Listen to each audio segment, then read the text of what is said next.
নমস্কার বন্ধুরা, শ্রাবণীর পঞ্চব্যঞ্জনে আপনাদের সকলকে স্বাগত জানাই। আজ আমি একটা রেসিপি নিয়ে আপনাদের সামনে চলে এসেছি। সেটা হচ্ছে ছেঁড়া পরোটা বা পেটাই পরোটা, আর তার সঙ্গে একদম দোকানের মতন তরকারি। একদম দোকানের মতন পেটাই পরোটা বা ছেঁড়া পরোটা বানাতে গেলে এই ভিডিওটা আপনাদের সম্পূর্ণ দেখতে হবে। চলুন তাহলে শুরু করা যাক। এখানে নিয়ে নিয়েছি 300 গ্রাম ময়দা, দিয়ে দিচ্ছি আমি স্বাদ মতন নুন, 3 চা চামচ চিনি,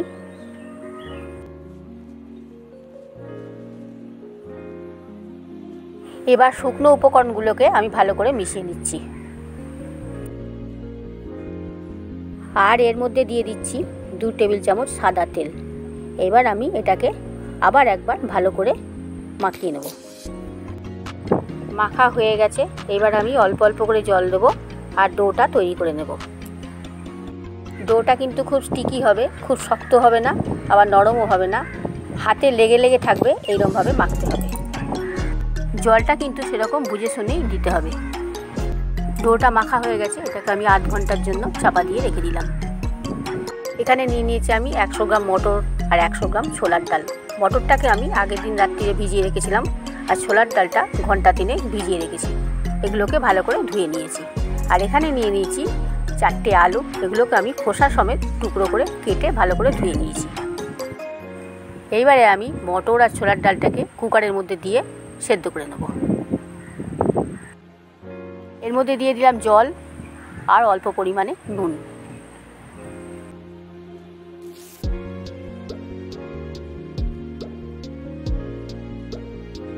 কুকারে 4টে মতন সিটি পড়ে গেছে, এটাকে আমি এবার নামিয়ে দিচ্ছি। গ্যাসে কড়াই বসিয়ে দিয়েছি, আমি ড্রাই রোস্ট করে নেব ধনে আর জিরে। এখানে আমি নিয়ে নিয়েছি 1 টেবিল চামচ জিরে আর 1 টেবিল চামচ ধনে। আপনারা চাইলে এখানে শুকনো লঙ্কা ড্রাই রোস্ট করে নিতে পারেন, আমি এখানে শুকনো লঙ্কার ব্যবহার করিনি।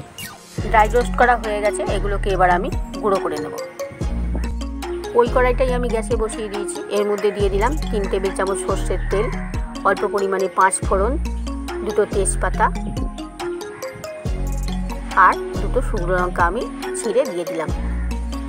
এবার এগুলোকে আমি ভালো করে ভেজে নেব। আমি এখানে 1 চা চামচ 5 ফোড়ন ব্যবহার করেছি। এইবারে কেটে রাখা আলুগুলো এর মধ্যে দিয়ে দিচ্ছি। এগুলোকে আমি লাল লাল করে ভেজে নেব। এর মধ্যে দিয়ে দিচ্ছি 1 চা চামচ হলুদ, স্বাদ মতন নুন আর 1 চা চামচ চিনি। আর একটু ভালো করে আমি ভেজে নেব আলুগুলোকে। এর মধ্যে আমি ½ ইঞ্চি পরিমাণ আদা কুচি দিয়েছি, যেটা আমি আপনাদের দেখাতে ভুলে গিয়েছি। এই বাটিতে আমি অল্প একটু হিং ভিজিয়ে রেখেছিলাম, সেই হিঙের জলটা আমি এর মধ্যে দিয়ে দিলাম। আলুগুলো ভাজা হয়ে গেছে, এবার সেদ্ধ করা ছোলা আর মটরটা এর মধ্যে দিয়ে দিলাম। একটুখানি নেড়ে নিয়ে আমি কুকারের মধ্যে ছোলা আর মটরটা ছিল এর মধ্যে জল দিয়ে ঢেলে দিলাম। একটা ঢাকনা চাপা এর ওপর দিয়ে দিলাম। 5 থেকে 7 মিনিট পর ঢাকনাটা আমি খুলে দিলাম।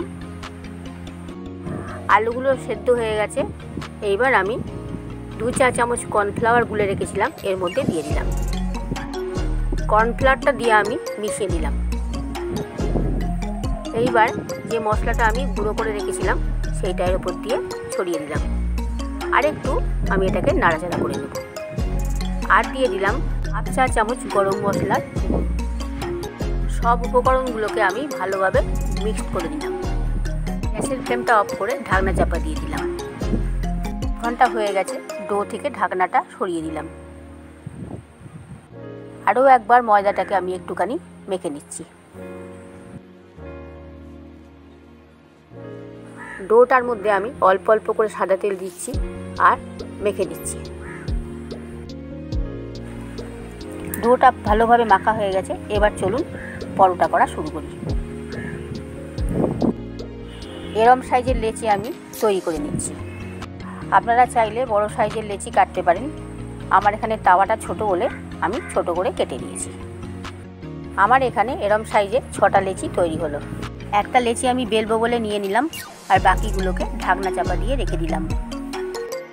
কিচেন স্ল্যাবের ওপরেই বেলবো, তাই আমি এখানে ভালো করে তেল মাখিয়ে নিচ্ছি।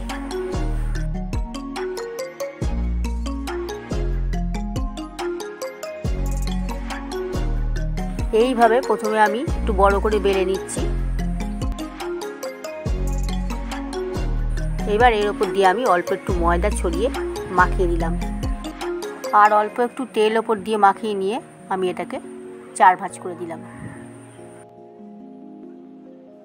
ওই একই পদ্ধতিতে আমি আরও একটা বানিয়ে আপনাদের দেখিয়ে দিচ্ছি।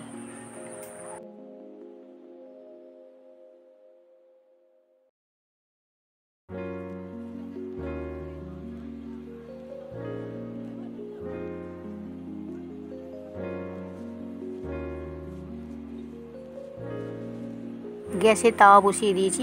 তাওয়াটা খুব একটা বেশি বড় নয়, আপনারা দেখতেই পাচ্ছেন। এইবার আমি বেলা শুরু করলাম পরোটাগুলো খুব একটা গোল হচ্ছে না, যতটা সম্ভব টেনে টেনে এটাকে বড় করতে হবে, সেই জন্যে গোল আকৃতিটা আসছে না।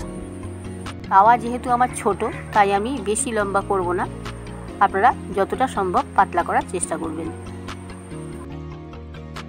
তাওয়াটা গরম হয়ে গেছে, এর ওপর দিয়ে আমি সাদা তেল ব্রাশ করে দিলাম।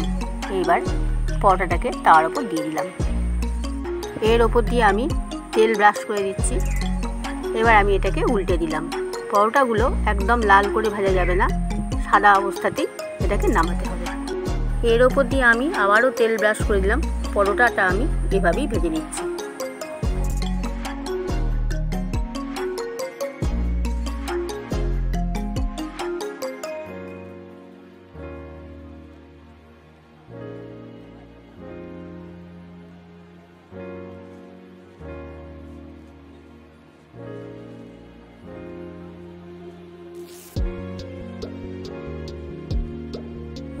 পরোটাটা তৈরি হয়ে গেছে, এটাকে আমি কিচেন স্ল্যাবের ওপরেই নামিয়ে দিলাম, আর এটাকে গরম অবস্থাতেই আমি পেটাতে শুরু করলাম। যার যত রাগ আছে এই পরোটার ওপর দিয়েই শোধ তুলে নেবেন, তাহলে দেখবেন খুব আনন্দ লাগবে, মনে হবে না যে হাত পুড়ে যাচ্ছে। আর একটা পরোটা বেলার আরও একটা সিস্টেম আমি আপনাদের দেখাই, এভাবেও আপনারা করতে পারেন।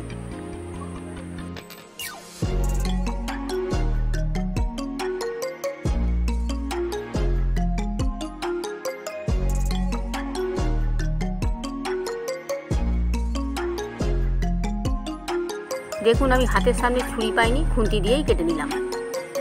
এইভাবে খুন্তির সাহায্যে কেটে নিয়ে একদিকটা রোল করে আমি গোল করে নিলাম। এইবার আমি যতটা সম্ভব পাতলা করে পরোটাটা বেলার চেষ্টা করব। এই পরোটা যত পাতলা করবেন ততই ভালো হবে, একদম দোকানের মতন হবে।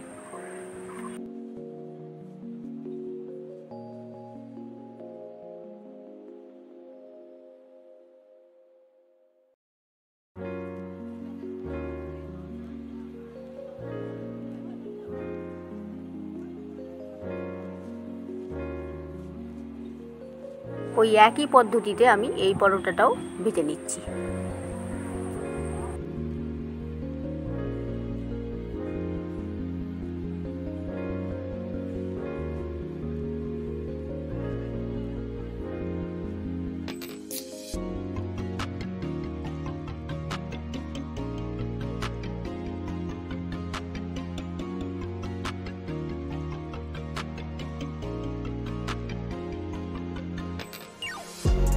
আবারও আমি ওই একই পদ্ধতিতে কিচেন স্ল্যাবের ওপর গরম পরোটা রেখে আচ্ছা করে পিটোচ্ছি।